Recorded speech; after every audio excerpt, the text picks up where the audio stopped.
Welcome into the Sports Objective Podcast, the unofficial podcast of the Pirates, and the original podcast of the Pirates. And a man that's been with me since episode number 2, ladies and gentlemen, the ladies' man, and that is Kyle from LaGrange Barber. How are you, man?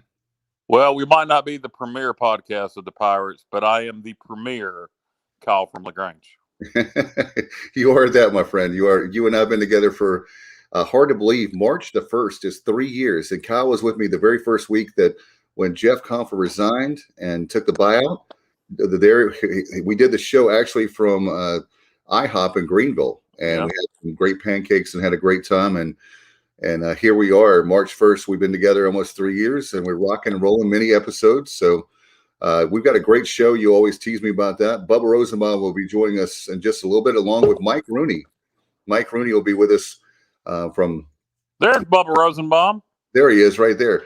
He's going to be with us in just a little bit, and we're going to have it's going to be a lot of fun. We'll have starting out the show. We did an interview earlier today with Mike Houston. Got a chance to sit down with him. That turned out great. And then we're doing that. And then later on, we'll have from D1 Baseball. It's hard for me to say. Switch teams on me, so we got to use that with Mike Rooney and D1 Baseball. We'll have him and the second part of the show along with Bubba Rosenbaum. So he'll be back with us in just a little bit. We had a chance to sit down. Do you want to? Well, actually, Kyle, I just told you that we got some breaking news. Yeah, let's get the breaking news out of the way, and then we'll go to the interview with Mike Houston. Yeah, let's do that first. In fact, it's not the kind of news we want. It's something we always are afraid of. This is from the Sports Information Department from Jody Jones, our good friend over there at East Carolina. The ECU men's basketball program is temporarily pausing all activities beginning today due to a positive test, contact tracing, and subsequent quarantining of individuals in the program. And as a result, the games between ECU and Temple scheduled for tomorrow, being Thursday in Philly, and on Saturday in Greenville, have been postponed. So if you're looking forward, like we were, to those games at high noon, where Kyle could watch the games, or at least a little bit of it at work, I guess. No, actually, Dave, schedule worked out so I could take tomorrow off. Oh, and so I was going to enjoy the game tomorrow afternoon, but unfortunately, a positive COVID test, and this has been a struggle, man. We, you feel like we're playing good basketball with the exception of shooting. So if we could have got not even hot, but just played like we've been playing and just shot moderately from three and off the, and in the, just from the floor. Right. You felt like you could win both these games, but ain't gonna play them now. Yeah, this is what's crazy, man. Is we're gonna I don't know what we're gonna do, but we have the games in Wichita to make up. 2 there. We got the one in Philly, the one here for Temple. Some games just ain't gonna end up being played. These Temple games probably. We might unless the contact tracing works out where I don't know. I bet these Temple games just don't even end up being played.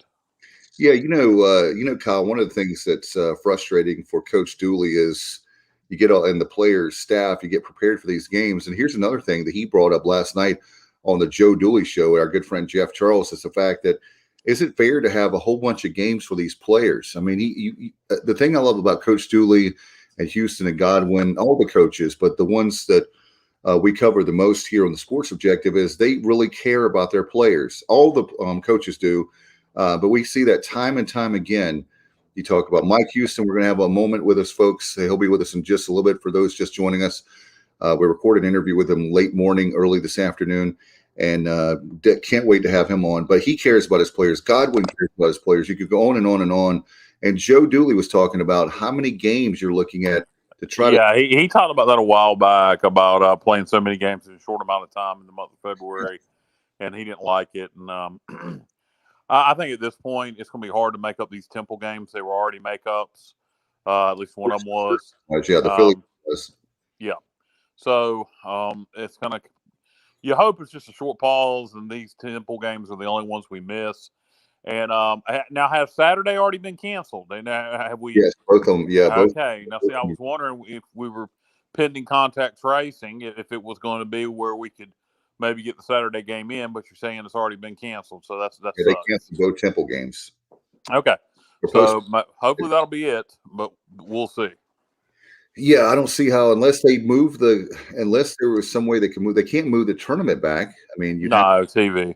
that was crazy. So they're just going to try to get as many as they can. The problem for us is it hurts our seating. I mean, our seating is going to be. Yeah, I mean, those are games you could win, and then we had the tough part of the schedule we just went through last week, and tough break for us. Where we get the Houston one, we should have had SMU. We didn't get that one, and we were close on Memphis. Just if you can't just shoot. make some threes, we win both of those. If we'd have Yeah, been made some, we'd have made some threes. We could have won. We could be on a 3-game winning streak right now and really be mad about missing these Temple games.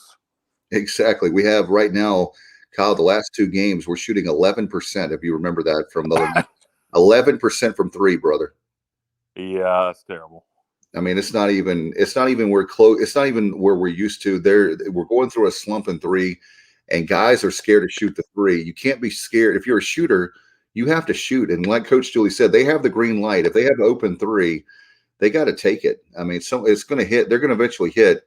But if they keep passing these, you could tell they were tentative and passing up threes. And I know that sometimes you want to get a good shot. And you're not hitting, then you get a two. But you can't be scared of shooting the three. So anyway, we'll see how that works out, folks. And if you have any comments you'd like to do tonight, you can obviously do it on Facebook. We're live on Facebook, Twitter, and YouTube on our YouTube channel. So you can do that. Kyle, do you want to go to our interview with Mike Houston? Yeah, absolutely. Earlier today, we had the opportunity to catch up with East Carolina head football coach Mike Houston. Let's go to that now.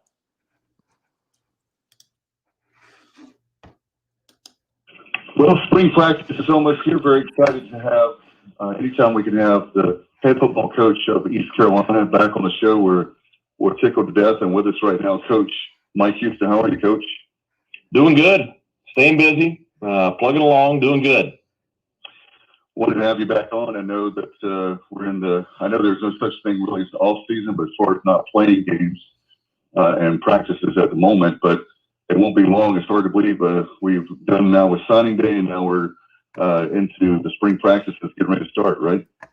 Yeah, I mean, it's an exciting time right now. Just, with all the momentum coming off of the way we finished last season and, returning as large of a number of players as we have returning for this coming season, just having this time with the players and in the weight room, in some meetings that we're having, just, with the strength and conditioning staff, the nutrition staff, and just, them have an opportunity to put in, that work that we needed, for development, and getting ready to start spring practice. And just, there's just so much excitement around the building right now, and you can sense it every day when you spend time with players. Coach, as you mentioned, no spring ball last year. You guys were installing a new defense, new defense coordinator, new defense staff, and really probably the youngest defense in college football. If not the youngest, it was one of the youngest. And at times, the Pirates played really well on defense despite all that. Got a lot of players coming back on that side of the ball. How much benefit is it going to be to actually get a spring with this defense, and how much improvement do you expect to see from last year to this coming year with the defense? Well, I just think that, just some continuity is the biggest thing. I was talking, Xavier Smith and Bruce Bivens, two older players that were here when I got here. This will be the first year that they have had the same position coach that they had the previous year. It's crazy to just really grasp, just kind of the lack of continuity there's been on that side of the football. And so I think that just having a lot of the same coaches, having the coordinator back, the scheme, the same, I think the players are just excited that they go into spring practice understanding, what we're doing defensively. And, you really you can see it when they're in meetings and stuff. The recall is just, they're having the ability to have deeper understanding of the scheme. And so, we're excited to get back out for spring practice, excited for, we have young guys with experience now. And so just, able to do some other things and really bring them along development wise. So, I think you have an opportunity to see us improve drastically on that side of the football. Coach, you've referenced your staff a couple of times. Talk about the additions of Tim Dowse and also Chris Foster. Well, I think, certainly, when you do have some turnover, you want to try to, improve yourself. I think we all try to do that, with our programs. And I think that, Tim brings a plethora of experience at the FBS level. He brings coordinator experience both with special teams and defense. So a lot of knowledge, a lot of experience. He has a high motor, has meshed really well with the staff so far. So I'm excited. I'm excited for our defense and the progression of those young guys at the rush and field end position and our special teams. And Chris Foster, I've known for a long time, and he has a tremendous reputation in the college football world, especially in the Southeast. A great recruiter, a real high energy coach. He's going to bring a toughness and a physicality at the running back position. Has really, bonded pretty quickly with Keaton and Rajay, both of whom he recruited. So they have a previous relationship, and so just excited for that group and having Chris there to lead them. So I think both of those guys have fit in well with the rest of our staff already. Chris comes over from a triple option style offense at Georgia Southern. Is that being the running back coach of the triple option school? Is that more responsibility than a typical running back coach in a spread type offense, or is it all basically the same, just coaching a different team? Well, it's different. I don't know if it's more, but it's different. Chris has the experience of being in a similar offense to ours when he was at Gardner Webb and when he was at Appalachian State. And then obviously, as you referenced, being in more of a gun option scheme down at Georgia Southern. The one thing that really stood out to me is at Georgia Southern with such a run heavy offense, his running backs had 3 turnovers in the last, I think, 4 seasons, wow, including no fumbles last year. And I think, that's one thing that we need to improve on is our ball security from the running back position this spring. I think that's something that the young guys can improve on a good bit. And I think just, his track record with ball security should be something that will help us immediately.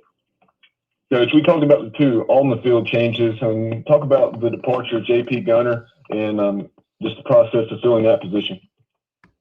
Well, it's, JP, again, another guy that's been with me at multiple stops along the way, and just, excited for he and Megan and their family and having an opportunity to make their home life just a little bit better for their situation right now. So he's still going to be involved with us. He's working for a company that, we do a lot of business with. So, he'll still be around, but we have filled his position. We'll be announcing that in the coming days.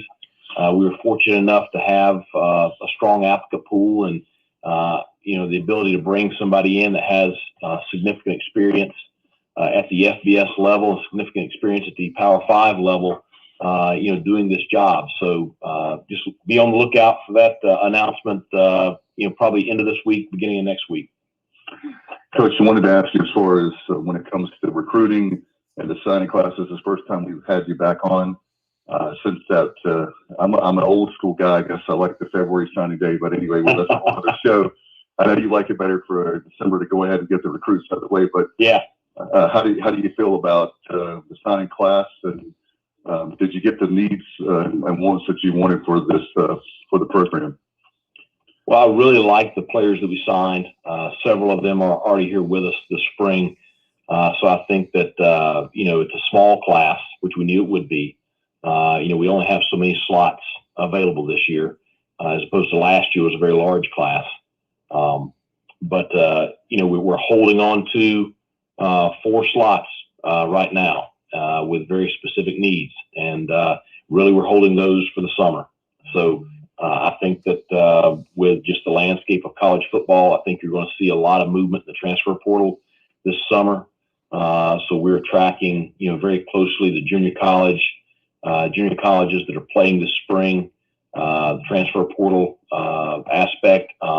You could just take a young guy because a lot of the states, including ours, are playing football this spring, but most likely you're going to see us take older players for those remaining slots. Coach, are you comfortable with Blake Pearl leaving? Are you comfortable with the wide receiver corps we have coming back, or do we need to address any needs there? Well, I mean, I think that certainly, hated to lose Blake, excited for his future, and excited to see what where his path leads next. I like our returning guys a lot. I like our wide receiver room in general right now. Do I think that we could benefit from maybe adding an older, experienced guy to that room? Yeah, we probably could. And so I think it's just finding the right fit. So it's one of the points of emphasis in the 2021 class is, of course, the offensive line, and that remained the case after the early signing day. So just talk about that, and potentially, you kind of already alluded to it. Didn't mention the O-line specifically, but JUCOs, grad transfers. What are your thoughts about the OL? Well, I mean, I think I like the young guys that we signed on signing day. I think they'll be good players for us in time, but we'd like to add some guys to give us some immediate depth. I like the guys we have coming back on the offensive line. It's good to have the crew back that we have, but we are holding 2 of our slots for older linemen, and so that right now that's what we're doing. We're in communication with several guys that are in the portal. We're in communication with several guys that are getting ready to play a junior college season this spring, and so I think you'll probably see us fill those spots in the summer. Coach, I wanted to ask you, as far as when you took the job December 18, I guess that it's an understatement of the century as far as depth is concerned. The cupboard is bare. You always hear about that term, right? Used in sports. How do you feel now from the time you took the job to now? You got to be pleased with the progress that your staffs have taken to get to this point. Well, I am, and I think the big thing now that everybody can kind of have just a little bit of comfort in is that we have a stable roster now. We have solid depth and experience virtually across the board. And, we've been watching cut-ups all morning with the defensive staff this morning, and you look at all the players we have coming back for multiple years that have experience and have ability. So, the roster's stabilized. We have solid depth. We're going to be highly competitive. We're going to continue to improve every year. But just the program in general is stabilized. Our team GPA, which is a great indicator of stability, is, it was like a 2.5 when I got here. We're over a 3.0 cumulative team GPA now. The stability with the guys, just with their behavior and, just the way they conduct themselves off the field. I'm extremely pleased with the character in our locker room in those regards, and just the spirit and just the culture around the building and in the weight room is just one. It's very positive. It's very, team oriented. It's very, do things right, work hard kind of deal. So I think when you look at where things were that first spring I was here, it was a difficult spring, and it was not a good situation. But, as I sit here today, it's exciting. It's exciting because we have a really great group of talented young players that are excited about football. They're passionate about East Carolina University, and they're excited for the 2021 season. And I don't know that we could ask for much more right now. And so we enjoy every day.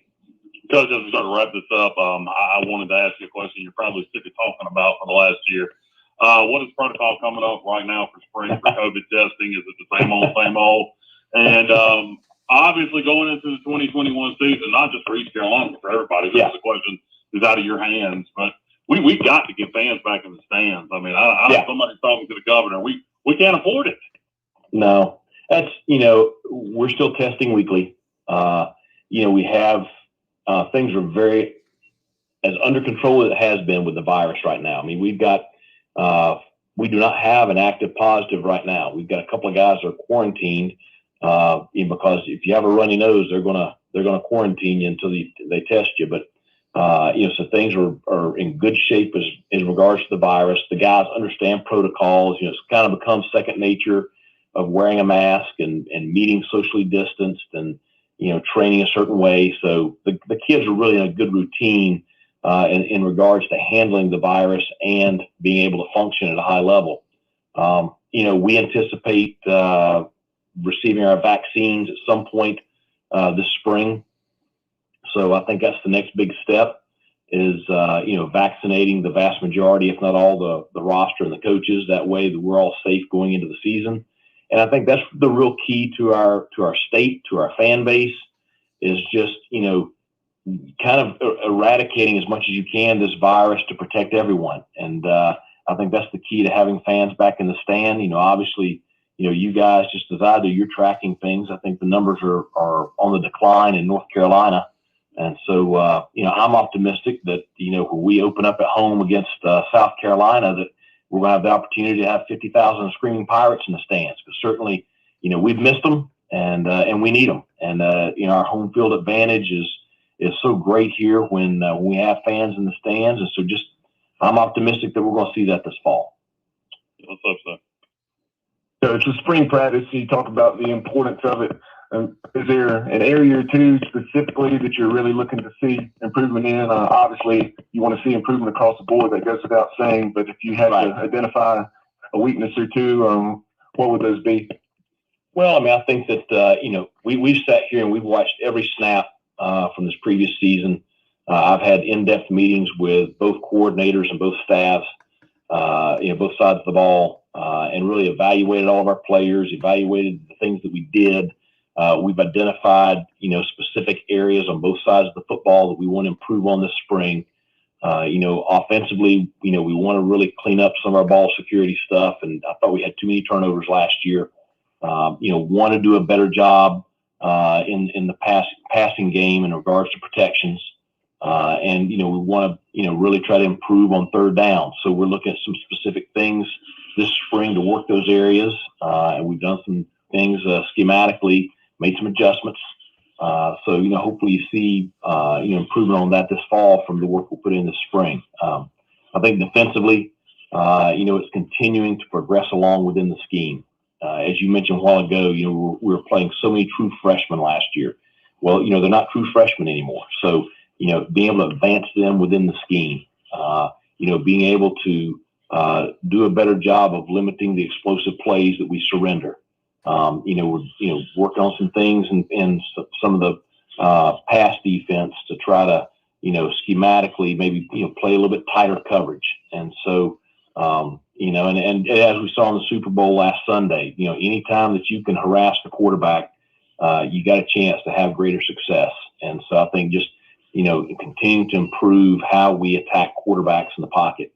Those are probably some of the big things defensively there. And then Tim Dowse, he and I are right now, going through our special team stuff, and it's one of those things where we've kind of done what we've done for a long time now, and we're looking at ways to tweak that and take advantage of some of the guys that we have returning, and improve there in that third phase as well. So that's kind of some of the things we're going to hit this spring, but it's going to be great to have a spring practice.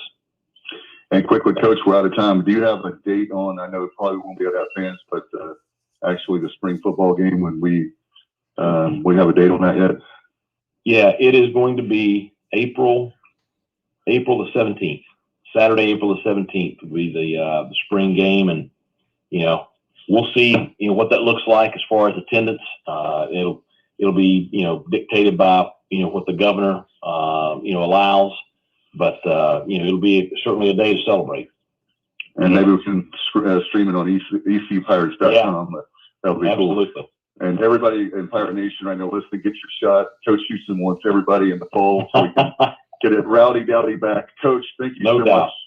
Appreciate your time. I know that you carved out time for us this morning. You're very busy, and look forward to having you back on again soon. Sure thing. Thanks for having me on. You guys take care of yourselves. Go Pirates. And that's head football coach Mike Houston. What a great that was so exciting, guys, to see that. To hear the great interview there with Coach Houston. It's just you can hear the optimism in his voice. He you can tell when people are BSing it, Coach speak, and he thinks we're gonna be. He thinks we have the chance to be pretty good. That's the vibe I got from him. Absolutely. There's a lot of, you're right, Kyle, he's not trying to win a press conference. He's not trying to sugarcoat, or we're going to take it one game at a time, or when we had a situation where when he first got here, all you could still was hope. And I think, and to be optimistic. And I think now it's more realistic now more than ever to have a chance where I really believe that you and I and Bubba will be at a bowl game in December. Yeah, I think there's definitely a good chance. It's going to be interesting to see if we can fill those needs, like you said, on the O line, maybe a receiver this off season after the junior college and FCS seasons are over this spring. I think the transfer portal will be really interesting to watch. Spring ball will be beneficiary. I think we have a chance to. I think we have a chance to be a pretty good football team. The big thing I want to know, Coach said, hopefully have 50,000 people in the stands. I'm going to doubt that highly. But if we could just get where, if it's 40 or 50% capacity, where we can have 25,000 people in there, after this past year not having anybody in there really to speak of, a couple hundred people, I was lucky enough to go to 2 of them. If we could just get 25,000 in there, it'll seem like 50,000. Especially when you have Pirate fans, my friend. I tell you what, we are really loud. In fact, there were times at the stadium, even with the 7% we had, where it sounded loud with Pirate fans. And there's no reason by the time the fall rolls around with the vaccines coming out, because you look down the road in South Carolina, you look over in Tennessee, they had fans this past year. They had limited capacity. Well, enough fans where it actually mattered. So there's no reason why this fall with vaccines out there, even if if one of the protocols is that you be vaccinated, there's no reason why we can't have a real amount of fans in there. I don't think it'll be full capacity, but it has got to be, like I said, 40 to 50% by this fall. I think is a reasonable thing to hope for. What my goal is, I'm glad you said that. My goal for the fall is 50%. It really is. So that would be 25,000. So that's my goal for 2021. You and I both know that the chances of 100%. I mean, hey, anything is possible. We've learned that from COVID, but I'm not going to put my children's lives on it. I can promise you that. It's just been one of those crazy years, but 50% we'll take. 50% is better than 7%. So we'll take it. And definitely by next year, brother, looks like we're going to have where that'll be 100%. But this year, I think it would be optimistic. The best we can hope for is 50. Yeah, I think so. I mean, it's and to be honest with you, like I said, for financial purposes, it would be great to get back to 100%. I just don't see it happening. I think if you can get to 50%, I think whatever, even if it's a little less, I think if you can get to 20,000 people, you can make some revenue, and you can make some noise. So hopefully for both the bottom line and for the atmosphere, we can at least get 20,000 people in there. That's right. In fact, in just a few minutes, we're going to be talking college baseball. One of our favorites, Mike Rooney. He'll be with us, and he's in the green room now. We'll get him on in just a second. So great to be talking college baseball. By the way, folks, we've been doing our college baseball preview for the state of North Carolina, D1, and you can catch those archived on Facebook.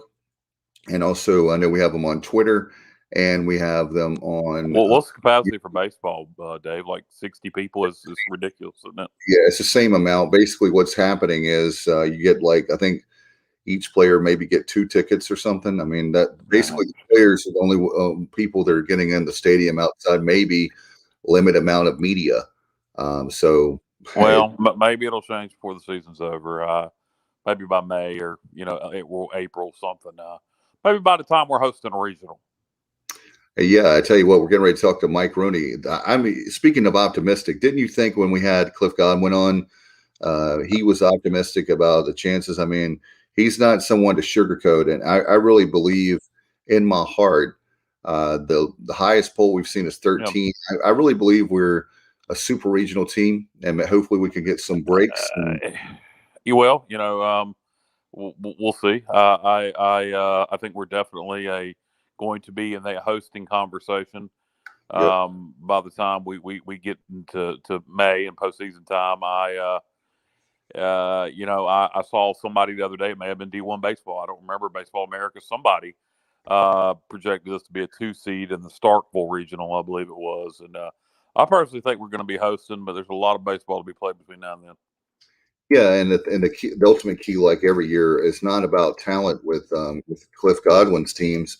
It's simply going to come down to how healthy can we stay. When you have Gavin Williams is not going to be starting, they're being safe with him, and they're not going to start him come next Friday night. So he's going to play, which is great, and that'll be great. And we'll see how it goes. I hope that certainly with the baseball team, they're going to be definitely hosting a regional. Wouldn't it be cool to host a super regional? That's something that would be fantastic for this team. And at Clark LeClaire, that would be so awesome. Yeah, and if we can find a way to do super, then we'll be in good shape. So we'll definitely keep our eyes out there when it comes to how things are going. And right now, Kyle, let's go ahead and bring in Mike Rooney. Mike Rooney with us right now. How you doing, Mike? What's up, gentlemen? How we doing? All right, we'll have Bubba Rosenbaum here in a second. We had you in the green room, my friend, and I know that you had your cup of coffee or soda, and hopefully and some snacks or whatever. We try to stock it well for you. You're one of our favorites, so we want to make sure the green room is good for you. The virtual green room. I see you working. I love it. This is good stuff. Yeah, very excited to have you on. That means that we always have at least a preseason meeting with you and a visit. And I don't know about you, but this is the hungriest I've ever been for college baseball after what happened last year. Yeah, it was. I said to somebody recently, just the fact that the season starts in basically a week, it just feels not even real. It feels surreal is the best word that I've heard used. And so, yeah, couldn't be more excited. Couldn't be more excited for the players and the coaches. And let's get this thing going. No doubt you're with D1 Baseball, and I just have to start out if we can, as we always do with our Pirates. We had Cliff Godwin on. He had Media Day recently. I tell you what, Mike, and I'm not an expert, you are, but this is the most pitching I think I've ever seen for this Pirates club. And at least I've been following Pirate baseball since the 80s, 86, late 80s. And this is the most pitching I've seen in a good while. Yeah, I think the way I look at it, guys, is first of all, you have the incredible year in 2019 where you get beat in a super regional, and then 2020, there's question marks. We know ECU's been recruiting at a high level, but it's you lose some really good players from that 2019 team. And then, the Pirates go 13-4 in the non-conference. And I think everybody has the same problem. You feel like you don't really know a team until you see them play in their own conference. But 13-4, when you've got to rebuild some things, that's loud. And to your point, like Jake Kuchmaner and Tyler Smith, like those guys are staples. And then you think about Carson Wisenhunt, who's, a name that we've been hearing about. So, and I think that the bottom line, though, is we know this is a great coaching staff that is going to reload and keep recruiting at a high level. And I feel like the beginning of 2020 was really proving that to us. Yeah, no doubt, Mike. As you look at East Carolina, and you mentioned playing in conference, obviously East Carolina's conference is the American Athletic Conference. So besides the Pirates, who else do you see competing in the American for the league championship and for a regional? Well, I think the league is really good, and I think it's a real shame that there's a lot of reasons why 2020, that season was, we're all bummed out about it. But I think for the American, it was a really strong year in the league. I mean, East Carolina obviously was off to a great start. You look at UCF had swept Auburn on the road. Tulane was, I think, 15-2 at the time. Wichita State was having a really nice season. I do think that South Florida is kind of in a rebuild. But when I look at, personally, I see ECU as the favorite in the league this year. But I think Tulane is going to be very good. They did lose some key hitters, but I think they have a very good team. Houston really reloaded. They brought in a very old, dynamic, junior college heavy recruiting class. I think Houston's going to be very talented. I love the direction of Wichita State.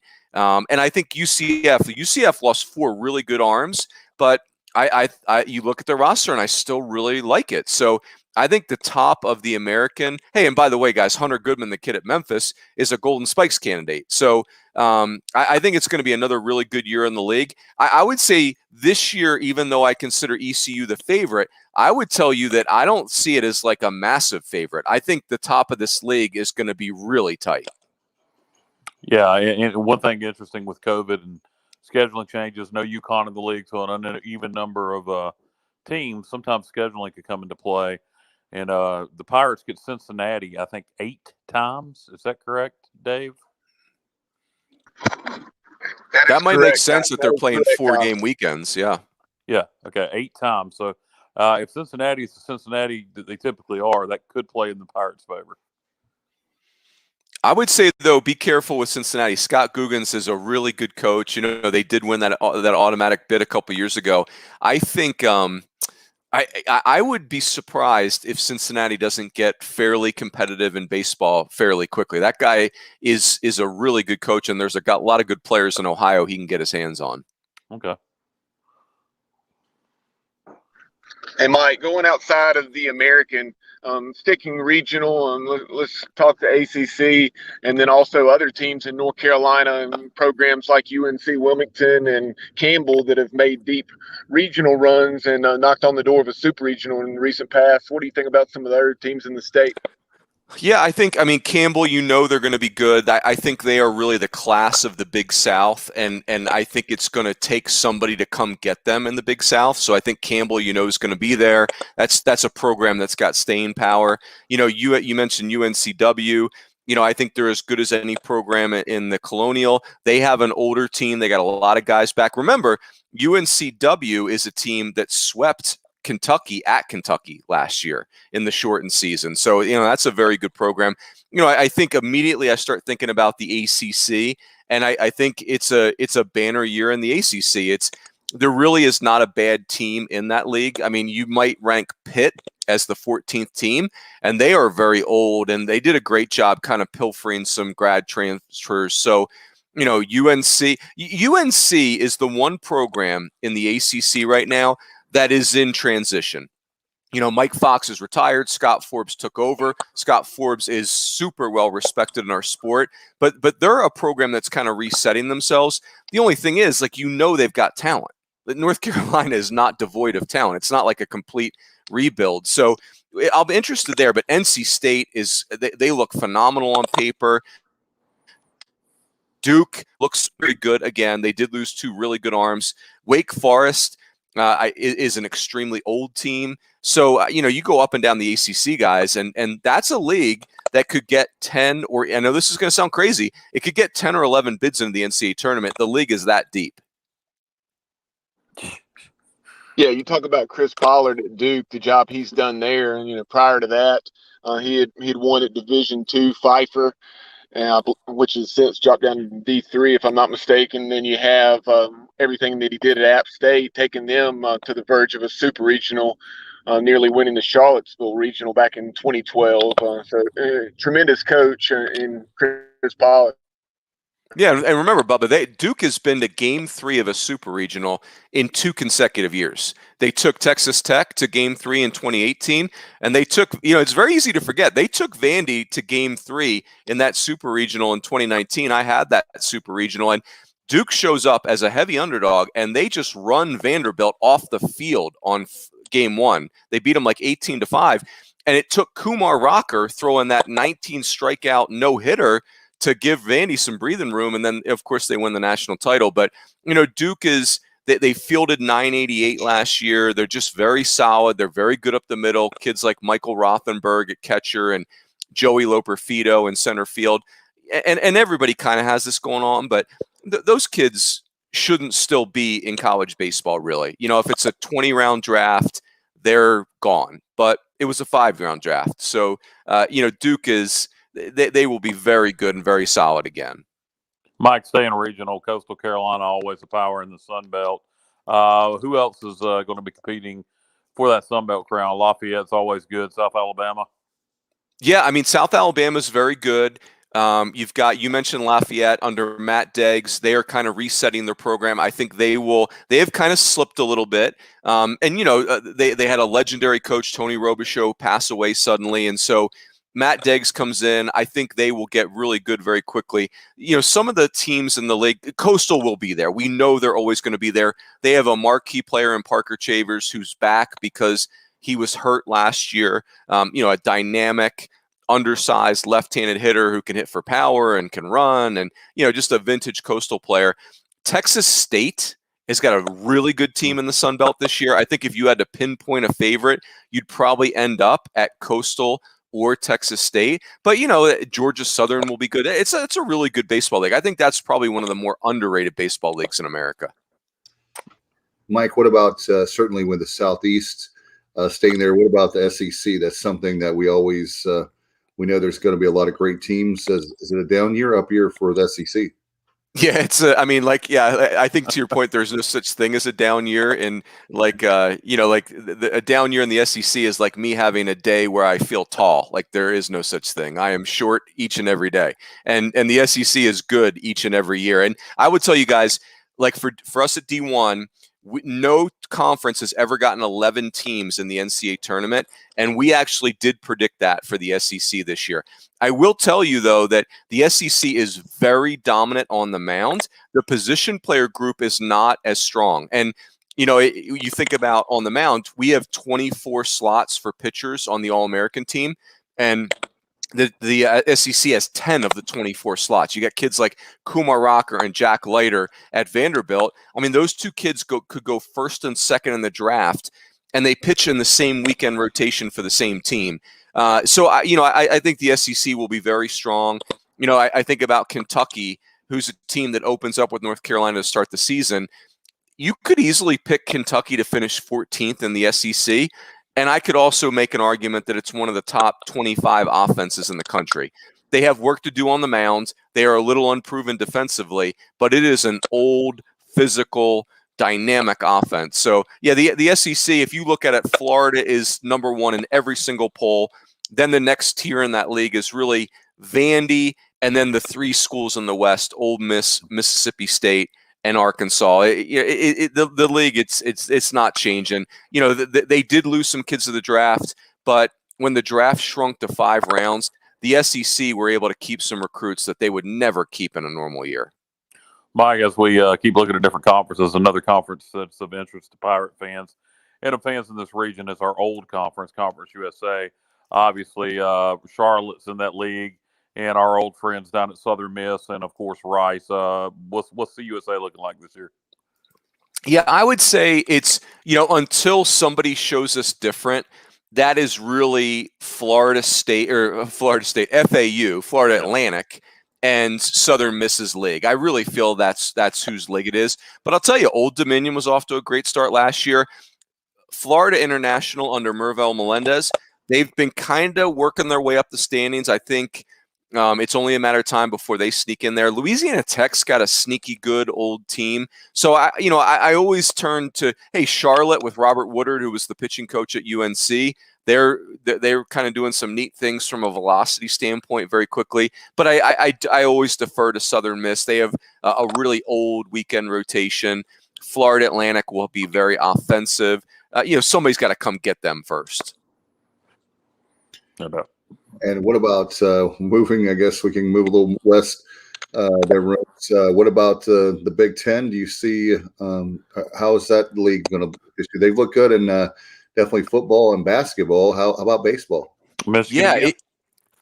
Yeah, the Big Ten guys is going to be interesting because Michigan has kind of finally cycled through a lot of those key players that took them to Game 3 of the College World Series Finals. But, that's a program that's in momentum. I'll tell you the real issue the Big Ten is going to have. They're the only major conference, to my knowledge, that they are not going to play non-conference games. So Wow. They're going to play they haven't announced a formal schedule, but what we've heard so far is they're going to play 40 conference games, period. So think about that, guys. If you're the selection committee, what do you do? Like, how many Big Ten teams do you take? How are you supposed to know how good they are compared to the rest of the country? I mean, do you just take the 3 teams with the best records? I mean, they average about 4 bids a year. So I think the Big Ten, it's a very talented league. It's a very well coached league. They got big time facilities. I mean, there's a lot to like there. I don't think there's a clear favorite. I think you could throw a dart at Minnesota, Ohio State, Indiana is, I think in a lot of groups are picking Indiana as the favorite. Michigan's in that conversation. Like I mentioned, Ohio State's got an older team with some pitching.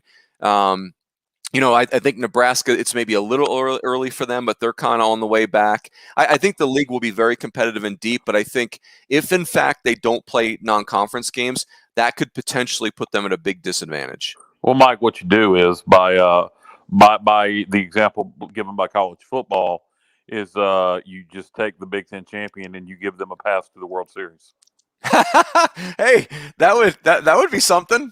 I think. Hey, if the Big Ten, that would be interesting. If the Big Ten is willing to trade 4 bids down to 1 bid, but it's an auto bid into the College World Series. Yeah, I'd like to see those negotiations. That's interesting.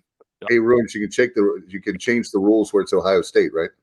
Well, there you go. That's and then they beat up on Clemson. So yeah, I guess that was interesting. Going a little bit farther west, Runes, and take a look at the Big 12. I know a lot of people were obviously high on everything that Tim Tadlock has going on in Lubbock with the Red Raiders, and then also Texas looking to bounce back. Last year, they were off to a decent start, if I recall correctly, but the previous season they were 500 after having been to Omaha. So talk about those two, and I know TCU is supposed to be right there at the top as well. Yeah, I think the Big 12 is somewhat similar to the ACC guys in that there's not a bad team in the Big 12.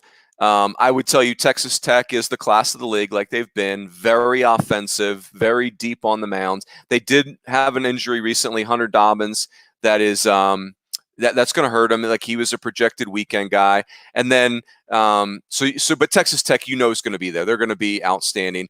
The next group to me is Texas and TCU. Even though Texas, it's been kind of a roller coaster ride. 2018 they go to Omaha. 2019.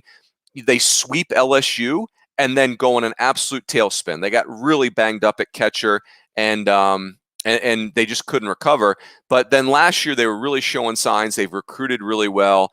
So I like Texas. They've got a marquee rotation. Ty Madden could be a top 10 pick overall. Pete Hansen, a lefty out of California, is really good. TCU is the oldest team in college baseball. They are just really good on the mound. They've got probably 6 or 7 6-year seniors. And I didn't misspeak there. They have 6 or 7 seniors who are in their 6th year of college. So I think that's the next group. Oklahoma and Oklahoma State are going to be very good. We had really high hopes for West Virginia. We had them ranked very high. Now we have found out they have 2 really key injuries. Their shortstop's out for a while. Their Saturday starter, Ryan Bergert, is going to be out for the year. So I think that they could come back. But the Big 12 is the 3 leagues, guys, I like the most nationally are the ACC, the SEC, and the Big 12. I think those 3 leagues are kind of in a class by themselves. And we'll kind of, I guess, wrap up looking at all the different conferences by taking a trip out west, talk about the Pac-12, and then also, if you will, touch on some of those teams that it's been fun to watch over the years out west, guys like Long Beach State and Pepperdine and Cal State Fullerton. Yeah, I would say so. In the class of the West Coast right now is UCLA. I think they're ranked number 2 in just about every poll. They are a vintage West Coast team. They wear out the middle of the field. They can they can skill you up. They pitch at a high level. It's one of, if not the best bullpens in the country. I think then there's a drop off in the Arizona is on a nice run. They've got 4 really good freshmen that are exciting. And then I think the rest of the league, Oregon State, Arizona State, Washington, there's a lot to be settled in the Pac-12. UC Santa Barbara, guys, is a team that you're going to want to write them down. They are the class of the Big West right now. Another team you could argue best rotation in the country. Those 3 kids they have there, McGreevy and Boone and Tora, are really outstanding. So they're going to be very good. The rest of the Big West is getting really interesting. Fullerton has slid back a little bit, but teams like Long Beach have kind of rushed up. Cal Poly's gotten really good really quickly again. Irvine, Hawaii is really good. So I think the Big West is going to be fascinating. And then you guys mentioned Pepperdine. I think the WCC is very good. Pepperdine was off to a killer start last year. They have most of that team back. But they're not the only team in the WCC. I think San Diego's really good. Gonzaga's really good. So it's, I will say this, guys, in all honesty, one of the challenges out west is California has gotten crushed by the pandemic. There's a lot of schools out there that didn't even have fall baseball. And so I just don't know how they're going to be able to overcome all that. But we know they will have talented baseball players. Is anybody not playing this fall? Do you know if there's any schools that are going to forego the season? The only schools I've heard of is the spring. There's a MEAC school, I think, like University of Maryland Eastern Shore maybe has punted, and I don't know that we've heard for sure that the Ivy League is going to play. Okay. But there's been no major teams or major leagues that I've seen that have gotten rid of the season. Runes, we talked about Southern Miss, UCSB, and some of those teams that could be potential dark horses to make a super regional or beyond run. How about someone that may be in the middle part of the country or the East Coast? Down through the years, going back several years now, you've had a team like Stony Brook or Kent State. Is there anyone like that really is loaded and can make a deep run? I'll give you guys a team that you may really appreciate. When I've been asked for an Omaha dark horse over the last couple of weeks, the team that is top of mind for me, guys, is UConn. I think UConn has an awesome team. And you guys know, it's hard for me to call it out a sleeper because they've been good. UConn has been to a regional 6 of the last 10 years. I mean, think about that, being where they're located. Now, part of that's a tribute to the American and how well they've done in a really good baseball league. But UConn, they're opening a gorgeous brand new field this year, a brand new stadium. They've got a Friday night guy, Ben Kasparius, who started his career at North Carolina as a two-way player. He's back at UConn as a pitcher only. The word from the scouting community up there is this kid could be, first 50 picks in the draft. Like just a really polished, athletic arm who's up to 95 miles an hour. They've got depth on the mound. You guys know how well coached they are. So that's a name that's top of mind for me is, if you really wanted to go Midwest, like Illinois State is a very interesting team. They gave Louisville a real handful in the 2019 regional round and they're older and better. So, but yeah, give me the UConn Huskies. Who would be their competition in the Big East? St. John's? Yeah, St. John's. I'll tell you guys, Creighton is good in baseball. Butler's good. It's a sneaky good baseball league. But I would say, UConn right now is immediately becomes the class of that league to me. And then I would say St. John's and Creighton are kind of the traditional next tier. Roney, one of the things we talk about is maybe some rule changes, if you can help us out. In fact, the fact that Kendall Rogers tweeted about the COVID rule changes in the last few days. Can you shed some light on that? Yeah, I haven't seen anything, guys, that's mind-bending. Let me correct that. So the one thing that we have heard is that they're going to adopt, in the regular season, they're going to adopt the extra inning rule that MLB did. So you go to a 10th inning, and you would go to immediately runner on second with nobody out. That's how the inning would start. So I think there is concern that we're going to have a lot of games rescheduled and bunched together, and so we're going to put that extra inning rule into play. I've heard rules about there will be no lineup exchange at home plate, that coaches, when they argue a call, will not be able to leave the dugout area, those types of things. So those are really the only material changes that I think we would full-blown notice. I did see that pitchers are going to be able to keep a wet rag in their back pocket. They don't want them going to their mouth to moisten their fingers, and that makes a lot of sense. So, but other than that, I haven't seen anything besides the extra inning rule that it feels like, wow, this is going to look really, really different. What are you hearing about attendance from different schools in different states? I know we can't really have anybody. Yeah, I think it's going to be very school to school, state to state. I think it could even change as the year goes on. I honestly, guys, I think this is where everybody is, and I'm speaking unofficially, clearly. there was a lot of summer baseball that was played last summer. It was really the first sport in America that was being played in society. And so I think what we've come to the conclusion is people are not going to transmit this virus playing baseball outside on a baseball field. That's extremely low percentage. The challenge is going to be when you're on a college campus, and the challenge is going to be when you're traveling to and from games. So I think there's that part of it. I will say that I feel like the schools deserve a lot of credit for this. It's easy to get cynical, but there's been a lot of administrators that have said, hey, the spring sport athletes are the first group of kids that they lost their season last year. The football and basketball players didn't. The basketball players lost their NCAA tournament, and that's a big deal. But these baseball kids, these softball kids, they didn't get anything last year, basically. They got like a quarter of a season. And so there's been a real, what I would say, genuine effort to give them as much of a authentic baseball season as possible this year. And I think they've backed it up. I think you've seen, hey, look at the SEC. The SEC is a great example. They literally have scheduled as if there was no pandemic. They're starting on February 19th. They're playing non-conference midweek games. They're playing 10 weekends. Now, the ACC bumped it up to 12 weekends, but it's, they're doing the best they can to give these kids a real college baseball season, which is pretty cool. And Roon, so I had a question regarding video replay, because I know that was something before the pandemic that was a big talk. And it just seems like, for me, and maybe you can help me on this, I'm hoping that everybody is, I feel like if in other words, my point is, if one conference, one school has it, I feel like it should be across the board and not like where it's optional from school to school. Yeah, I think it's a fair point. I would say, this may have happened last year, but I guess it doesn't matter because ESPN takes care of it. But, for sure, I think we need to have it all the way through the postseason.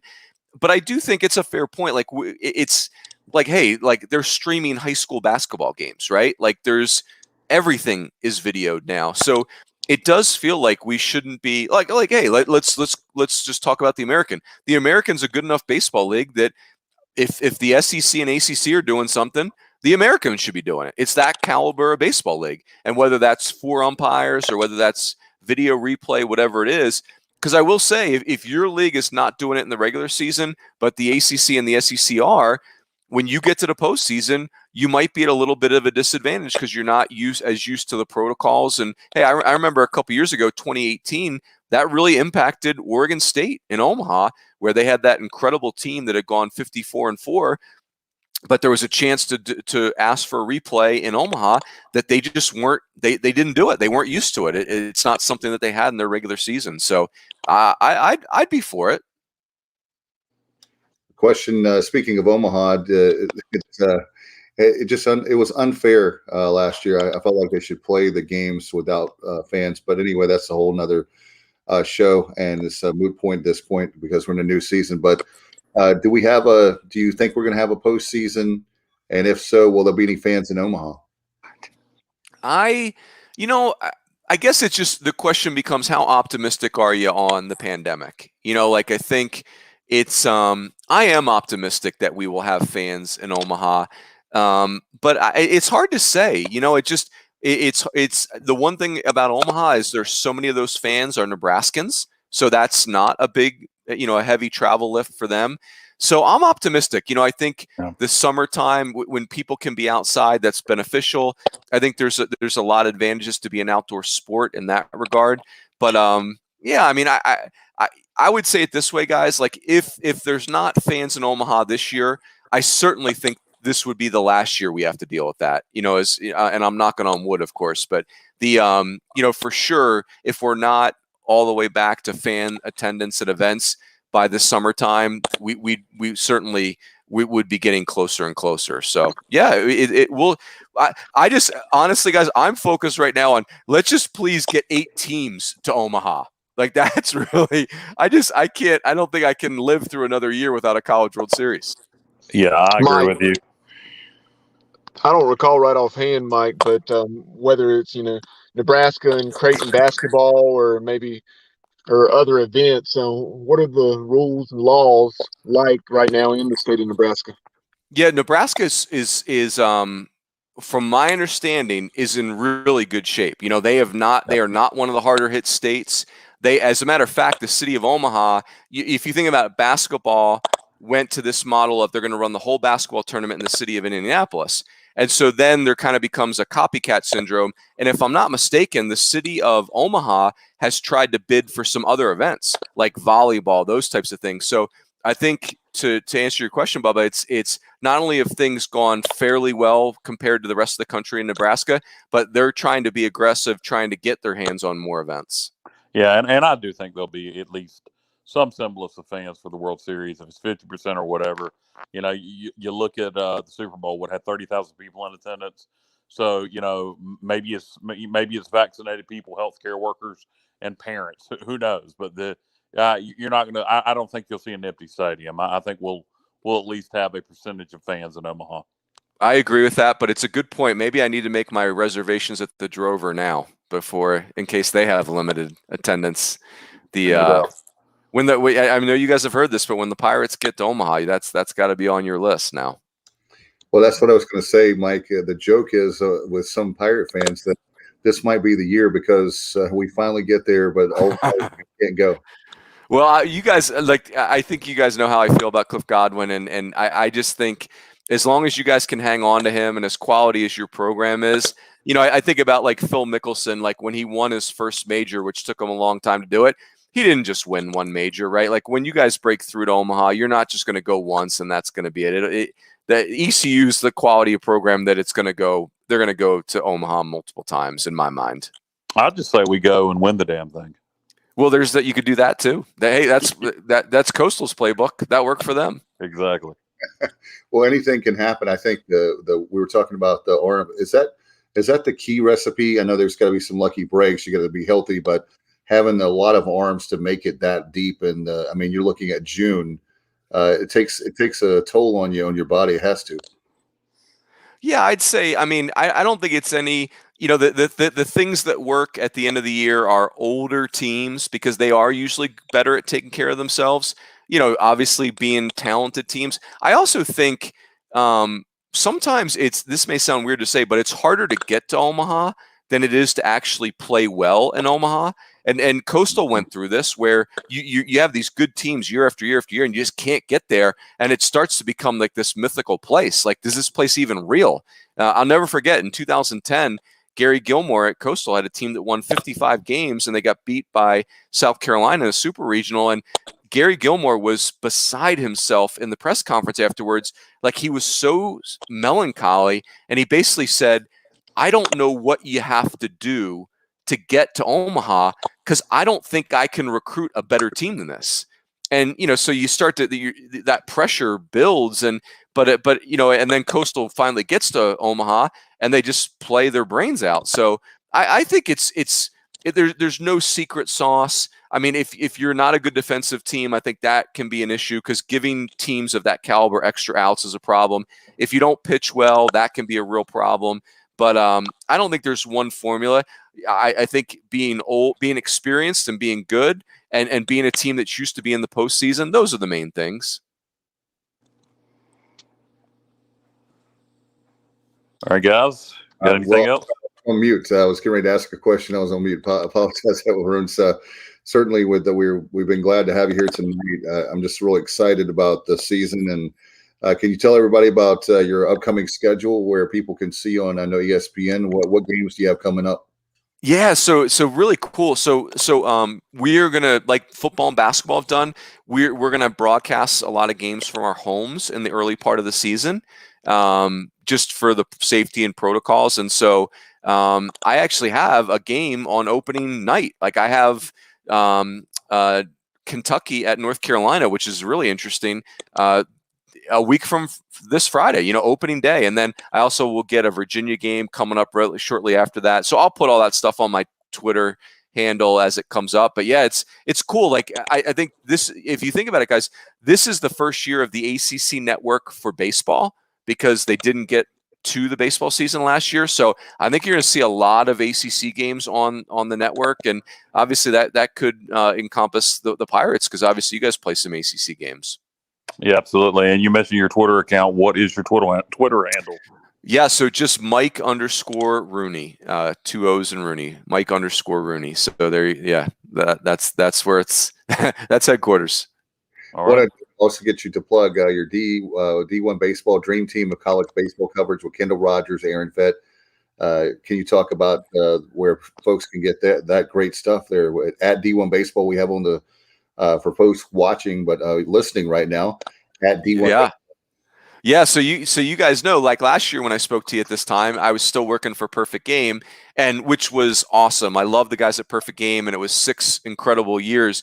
And then in the fall, there was an opportunity that made sense for me to move over to D1 Baseball. It really kind of made sense in every way. And so you guys know, like D1 Baseball is like they are the the pinnacle of our coverage and our sport. And it's really because of Kendall and Aaron. Like these guys are the preeminent writers in our sport and have been for a long time. And so it's been awesome to be over there. And the coverage is, I am a small part of the coverage, but it's been a real blast for me. And the fun part is like Kendall and Aaron really love the sport, and so it's fun. The conversations we have, the discussions, the arguments, if you will, when we're ranking teams and discussing teams and players. So it has been a blast. But yeah, d1baseball.com.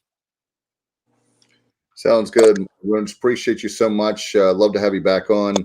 Certainly, maybe when we come to tournament time, and we'll see how things shake out during the regular season. It's going to be a wild ride, I'm sure. It's always a wild ride, even when it's non-COVID with the long baseball season. But thank you so much. We'll definitely be watching next week with Kentucky and North Carolina. That sounds great, guys. Yeah, appreciate you having me. Have fun this year. No doubt. Thank you. Appreciate you, man. Thanks for the visit.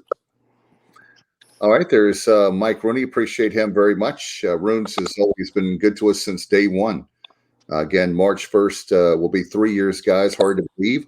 Just a few weeks. We're at the year 3, and we still haven't got fired, and we're still on the air. So we're we're doing pretty good as the official, well, non-official, but the original podcast for the Pirates. So great. The only Pirate podcast that matters. We have a new slogan there. Thank you, Kyle from LaGrange Barber. The live read from Kyle from LaGrange. He can do it, man. He can cut promos better than anybody. He's my brother from a different mother, just like Bubba Rosenbaum. Hey, Bubba, very exciting time here on the podcast because I want to remind friends that if you get a chance, I got it in the mail this week, the 2 T-shirts for my kids for pgxgloves.com. I can't wait any day now. I'm getting the 23 Jungle Tales, Kyle. Can't wait for my T-shirt. And I want to remind fans, please go there because Mike Minikazi has outdone himself.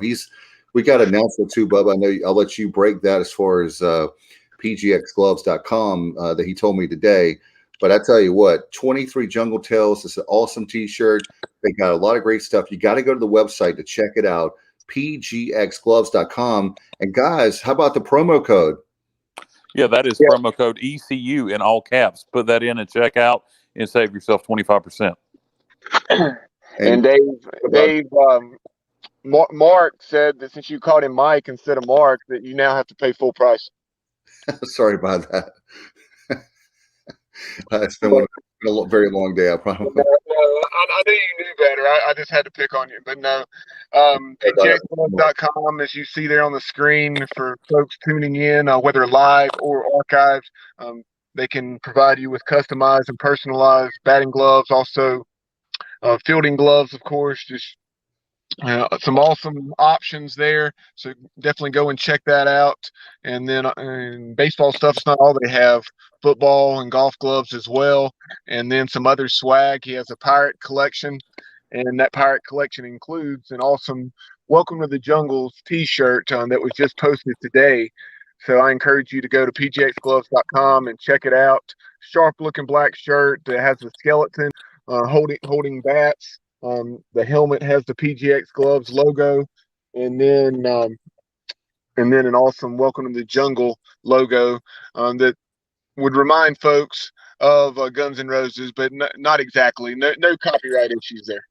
Oh, no, not at all. Hey, Kyle, you're going to get you one of those, man. I tell you what, Yeah, well, I have to check it out and see if they have size fat ass, and if they don't, I'm sure we can have one custom made. Yeah, they will custom. I think they have. Is it 4X, Bubba? I think it's up to 4X, I believe. I'm not sure. I'd have to check. But I'm sure we can get. I'm sure that they can make a special custom shirt just for you, Kyle. I mean, that's what it's all about, man. Well, no doubt. The customer, Kyle, is always right. Guys, I tell you what, very excited about all the great sponsorships, and I want to give a shout out to Bubba also and Kyle, Trent Britt at Next Level Training Center in Greenville on Wimbledon Drive. If you have a baseball player, if you have a softball player in your family, and you're in the Greenville area, the facility is phenomenal. We don't have any sponsors up here that we don't believe in, and Trent, we've known him for a while now. I took my son Alexander on his birthday, right as COVID was hitting. And then I just want to say to the Britt family, all the small business owners out there, they took a hit. A lot of people took a hit. And we need to support these local businesses, these small businesses like his. Does an excellent job. Hey, Kyle, you've got to check out the batting cages they have. A lot of fun there, and lots of great. You can get Bubba? You can get individual instructions. They have great instructors there. There's a lot of Pirates and former Pirates and different players. They go there to train guys from all over, guys that are in the minor leagues, and they come back and train there. Just a beautiful facility. You got to check it out. Wimbledon Drive in Greenville, Next Level Training Center. Yeah, we're trying to work it out and seeing what we can arrange and see if you can face Gavin Williams sometime in the cage. Yeah, that will be a big negative because I'll make a complete fool out of myself, and he'll probably kill me with that 100-mile-an-hour fastball. No, right? I think you can make contact, Dave. You think so? Yeah, I mean, I thought you said that a couple years ago. With Gavin Williams, I have never seen I would hit. But who did he say he can make contact with? I don't remember. I would never be able to hit Gavin Williams. I heard you said that you could take Gavin Williams' yard. I have never said that. He's one of my favorite players. I have never ever. That's what he said, Gavin. He said he could take you yard. Yeah, you're putting words in my mouth. He said, "Bring on the inside heat." He said he didn't care. Yeah, you're creating heat now that I don't deserve because I promise you, I have mucho respect for him and a lot of the guys. I tell you what, when you see the problem is with that 90 miles an hour, 100 miles an hour, it's hit by the time that it leaves their hand. It's so fast. There's no way that I could see it. I can promise you, my hand-eye coordination is a 0, maybe 1 or 2. There's no way in the world I could hit that. So I promise you, I haven't said that. But anyway. But no, not to get us off on a tangent, but going back to what you were saying about Next Level Training Center, they do a terrific job, have for over a decade now. And, that's a facility. After Pirates leave the program, guys like Bryant Packer and Alec Burleson will come back there in the off season to use their excellent facilities, and as they're preparing to go to training camp, and whether they're headed to Florida or Arizona, wherever they're headed, but they do a tremendous job, and there's a reason that folks that are in the baseball business, whether it's high school level, junior college, whatever, use their facilities. And they're our sponsor for Extra Innings. It's going to be starting. It's a 1 week, guys. It's a little over a week. And we have our first episode of Extra Innings. That's crazy, man. Yeah. And guys, speaking of that, as we play Rhode Island next weekend, from what I understand, and you guys Bubba, maybe correct me if I'm wrong, our game Friday and our game Sunday, I believe, are both going to be on ESPN Plus. I don't think the Saturday game is. So if that's the case, then ECUPirates.com, they'll be streaming there. Maybe I would assume. I would assume. Yeah, based on what Corey Glore said when we had him on a couple weeks ago, he said games that would not be on the ESPN Plus platform would be available on ECUPirates.com as they've been in the past, and as they were this year for hoops. You remember there was a game or two that were not on ESPN Plus, that you had the stream with Jeff Charles and Cy or whoever was on the call. Yeah, I remember. that's going to be fantastic. I can't wait for our baseball season to get underway, and we'll have more baseball guests as we're getting closer and closer. Just a little over a week. What is it, guys? 9 days or less, and we'll be at game one. That'll be next Friday night, so that should be fantastic. And maybe like we were talking about, maybe we can get some fans in the stands maybe by May or June. I don't know that to be the case, but we've made it through basketball season basically with no fans. I would say it's probably the earliest. I would say, I don't know anything, not making anything up, but Wow.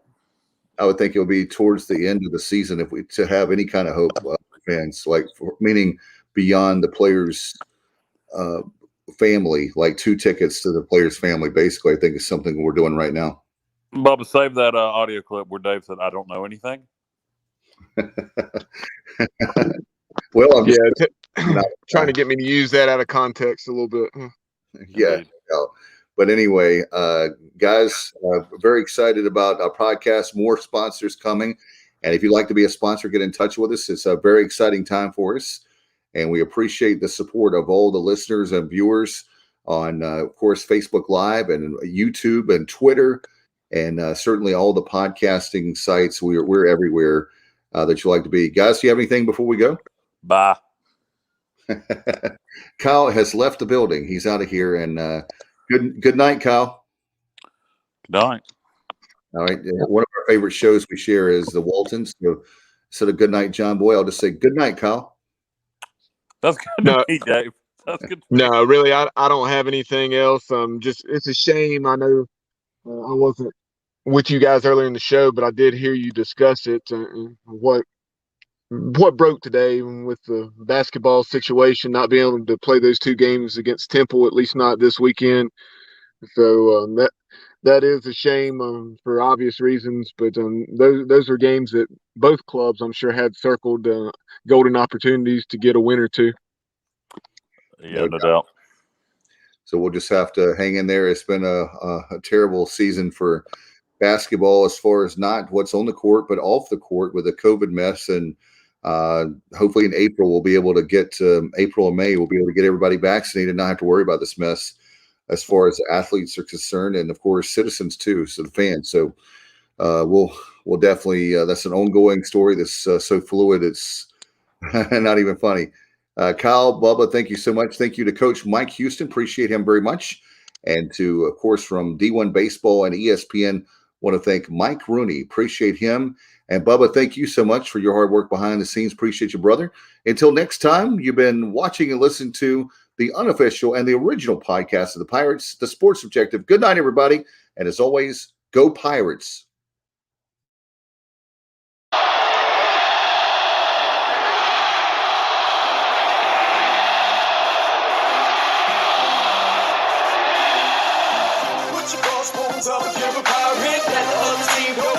Surrounded, put your crossbones up and lean side to side. Set the tone with your pirate pride. Put your crossbones up for your pirates. Ain't no business on out the water. Put your crossbones up and lean side to side. Set the tone with your pirate pride. Put your crossbones up if you're a pirate. Let the other team know we got them surrounded.